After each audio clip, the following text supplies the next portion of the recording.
Oui, je vais donner la parole à Madame Olfa Sokri-Chérif, députée de la Commission des Finances à l'Assemblée des représentants du peuple, qui va témoigner de son expérience au sein de l'ARP sur ce dossier compliqué. La parole est à vous. Je vous remercie. Bonjour tout le monde. C'est avec un grand plaisir et un honneur de parler devant une audience d'experts en énergie. Et c'est un sujet qui me tient à cœur de par la responsabilité qui m'incombe d'être députée parlementaire, d'être aussi la voix du peuple et de transmettre la volonté du peuple. Je vais vous parler d'une expérience personnelle, d'avoir vécu cette campagne de Minout Pétrole. C'est vrai que la constitution tunisienne est une des meilleures. Et parmi nous, celui qui a œuvré pour l'écrire et la constituer, Simone Jelahoui, qui est président de la commission de finances. Et dans cette campagne de Minout Pétrole, ce qui nous intéresse, c'est de connaître comment les ressources naturelles tunisiennes sont gérées, elles reviennent à qui, de fait, et quels sont les procédés de transparence ou les indicateurs qui pourraient justement construire cette confiance entre le peuple et le gouvernement. Et nous sommes, en tant que parlementaires, les mieux outillés ou les mieux placés, même si, je vais le dire autrement en tunisien, quelque part, et on devrait protéger les intérêts nationaux et surtout s'éloigner des campagnes partisanes pour expliquer que techniquement, c'est pas le volume de pétrole ou de ressources naturelles qui est important, mais ce qui est plus important de savoir qu'est-ce qui revient aux caisses de l'État et comment ces revenus générés sont exploités. Dans cette campagne, il y a eu une audience avec le ministre de l'Industrie et de l'Énergie à l'époque. Et cette audition, nous avons eu un rapport qui est fait par Energy et ça a été une des premières étapes et un des premiers pas de consolidation de démocratie participative où une institution, une organisation non gouvernementale, le Energy Natural Resource of Governance Institute, qui ont présenté un rapport. Et ce qui m'a interpellée, c'est que comment nous allons gérer ces informations et qu'est-ce qui nous importe, quel est l'objectif final. Mettre en place des indicateurs de transparence, sachant que la Tunisie était signataire de l'ITI du temps où Jbeli était président du gouvernement, mais la Tunisie s'est rétractée. Quels sont les enjeux? Qu'est-ce qui nous inquiète d'être transparent? La transparence et la redevabilité devraient être des principes clairs pour cette démocratie naissante et toute forme de démocratie pour la consolider. Ça pourrait améliorer la note souveraine, ça pourrait attirer des investisseurs, aussi bien nationaux qu'étrangers.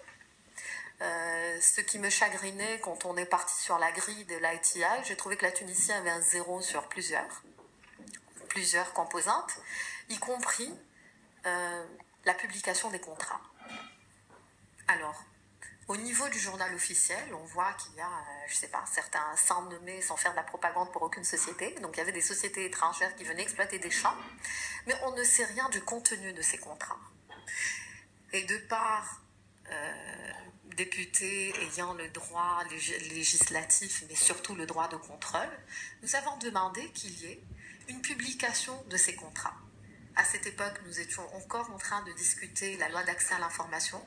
Aujourd'hui, c'est un acquis. Elle est votée, cette loi. Et maintenant, elle permet à tout citoyen de voir ce qu'il en est.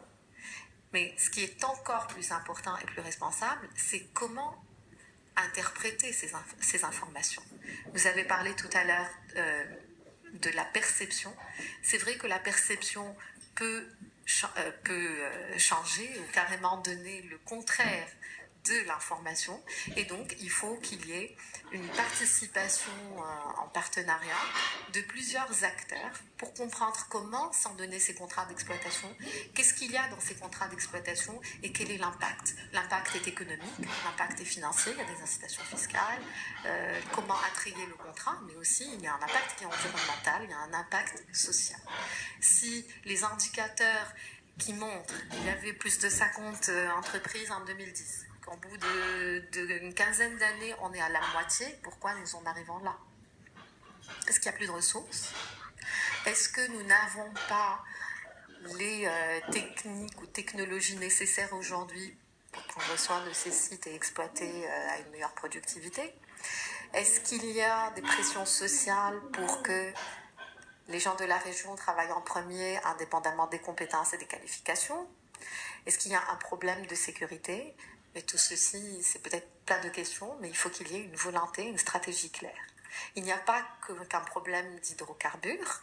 Quand je vois que la Tunisie était parmi le premier exportateur de mines, je voudrais bien regagner cette place. Et qu'est-ce qui manquerait pour qu'on ne la regagne pas? Donc j'ai plus de questions pour vous que de réponses.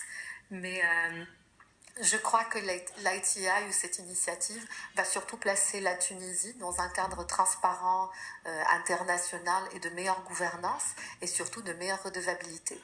Quand on parle de loi, ce n'est pas spécialement un problème d'interprétation, c'est aussi la loi est là pour être respectée de tous. Et surtout, la loi n'est pas là pour bloquer un système, mais normalement, elle est là pour inciter. Parler de la Tunisie qui est un pays énergivore, nos consommations en énergie ne font qu'augmenter, mais par ailleurs, est-ce qu'il y a une stratégie pour pallier à cette consommation? Est-ce qu'il y a une stratégie en termes d'énergie renouvelable? Nous avons voté le partenariat public-privé. Est-ce qu'il y a une mise en place d'une démarche pour qu'on soit un peu comme nos voisins marocains ou ailleurs en termes d'énergie solaire? Autre chose, comme tous les citoyens qui se plaignent de l'augmentation du prix de l'électricité, quelle est aussi notre stratégie pour une meilleure gouvernance des secteurs énergétiques? Voilà, je vous remercie.